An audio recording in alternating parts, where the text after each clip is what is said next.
Good afternoon. Welcome to Comprehensive News for the Deaf on NTA Abeokuta. I am Sheyi Ogunbayo.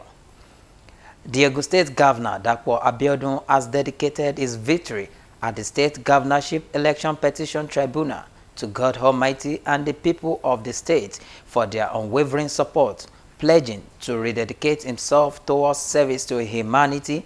The governor stated this in a reception at the Presidential Lodge, Abeokuta, immediately after the Governorship Tribunal gave its verdict.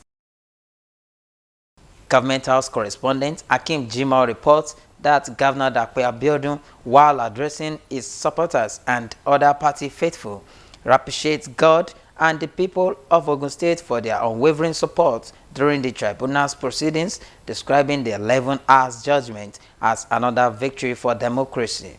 He, however, extended hands of fellowship to opposition parties, calling on them to join hands with his government to develop the state. Party chieftains assured that the victory would propel the governor to do more in delivering more dividends of democracy to the people across the 20 local government areas of the state. The Ogun State Governor is soliciting partnership with the United States of America in developing critical sectors of the state's economy. Governor Dapo Abiodun made the request when he received the American Consul General to Nigeria, Will Stevens, and noted that Ogun State considers the United States as a progressive partner in the areas of good governance, security, climate change, and human capital development.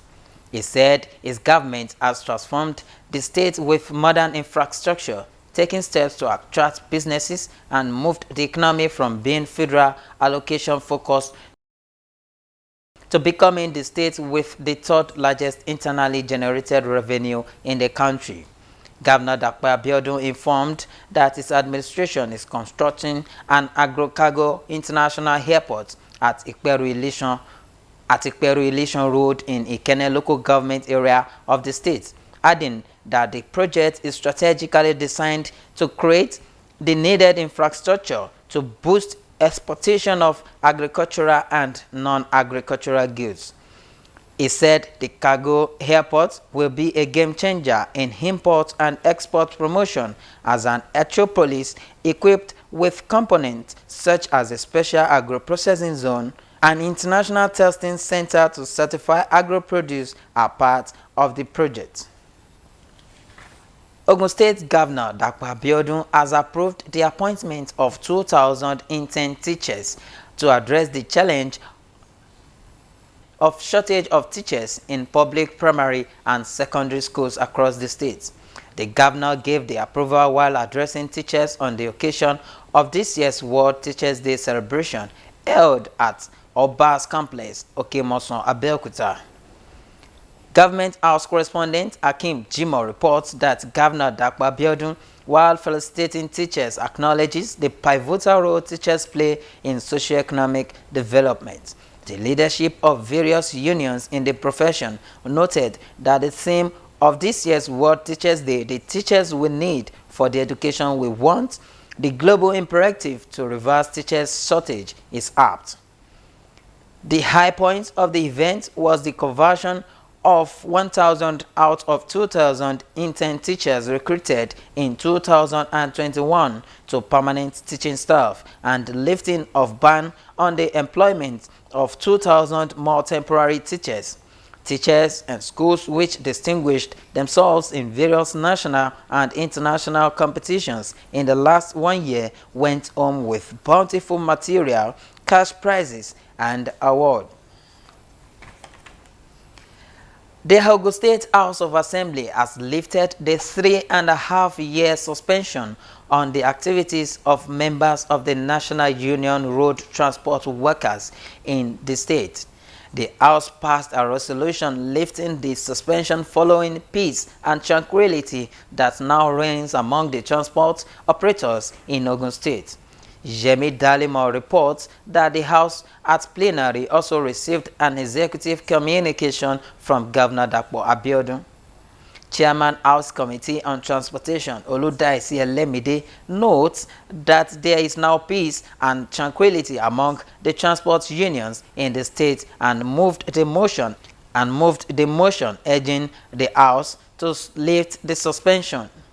The lawmakers supported the motion to lift the suspension.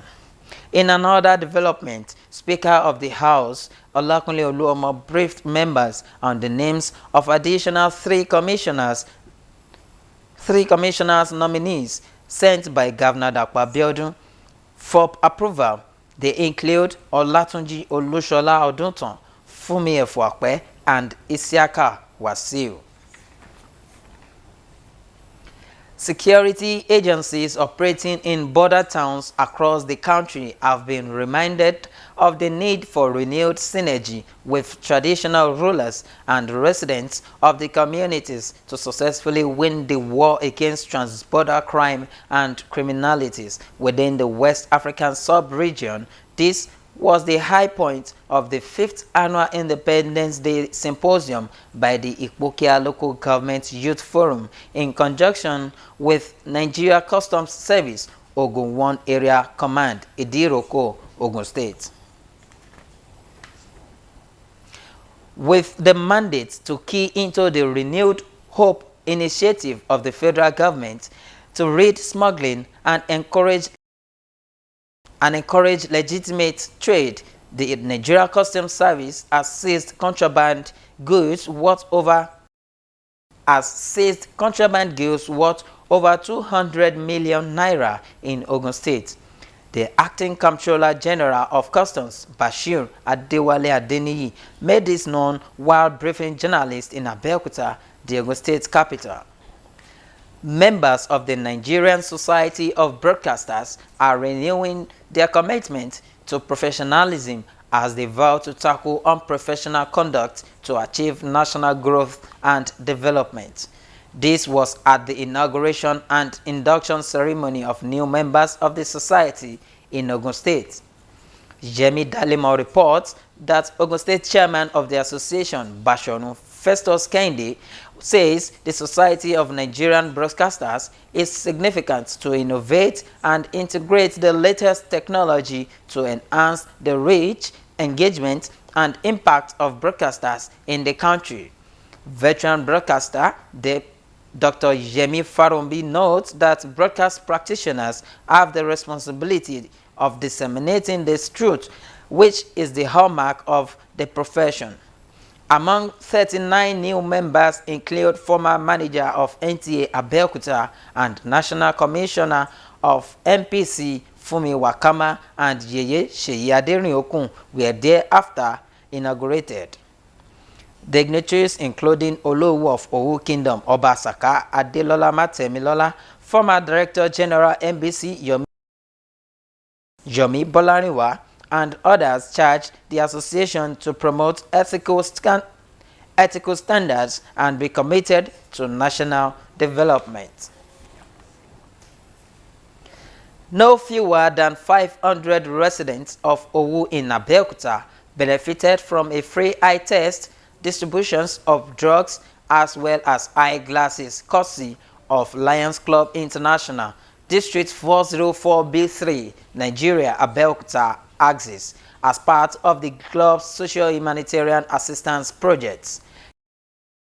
Kemi Orunsholu Sikiru reports that the idea behind the free eye test and eye medical outreach program is to help detect certain eye conditions such as cataract, glaucoma, and age-related macular degeneration, which can lead to sight loss, including giving appropriate medication as well as free eyeglasses.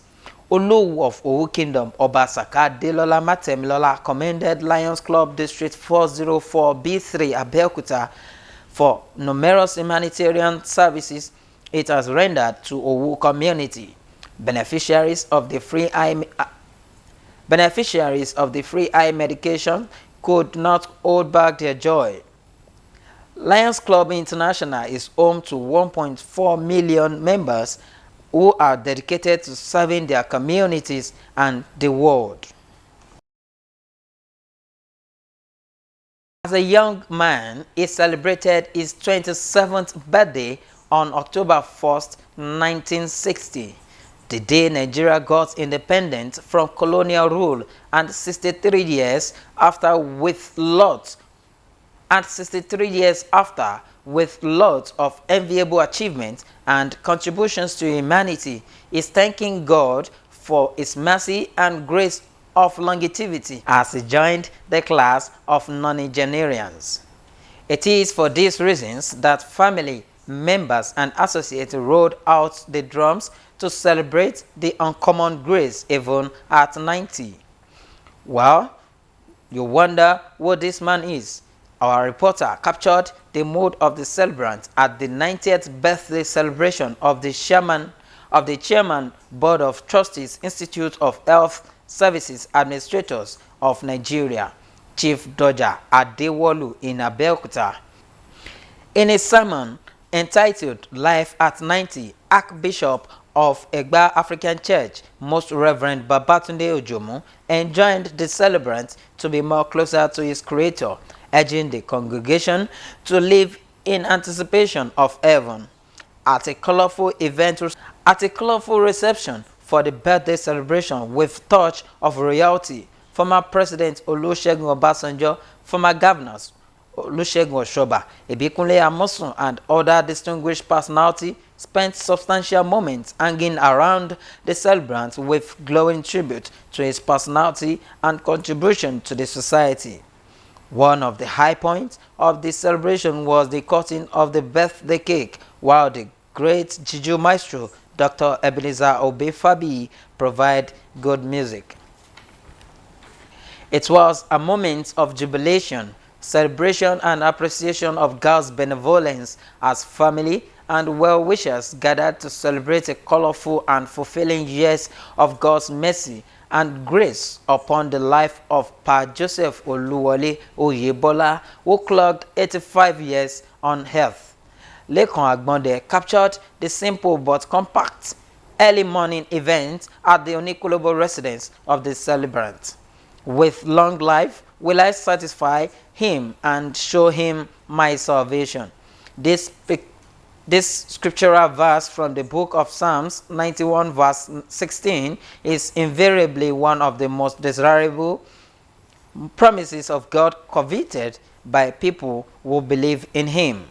It is perhaps the reason for this octogenarian patriarch of the Oyebola family in Onikolobo, Abeokuta, Pa Joseph Oluwole, whose energetic dance steps from the heart of gratitude to God reflected the fulfillment of the promise of God in his life. His children caught him unaware with the early morning surprise on the day he clocked 85. This simple but well-planned birthday bash was organized in his honor, and he expressed his heart of appreciation to God. His wife, children, in-laws, and friends celebrated with enthusiastic references to the enviable and virtues he possesses. Come again. His wife, children, in-laws, and friends celebrated with him with enthusiastic references to the enviable virtues he possesses. And that's our package for this week's comprehensive news for the deaf. Join us next week for another edition of News for the Deaf. I am Sheyi Ogunbayo. Goodbye.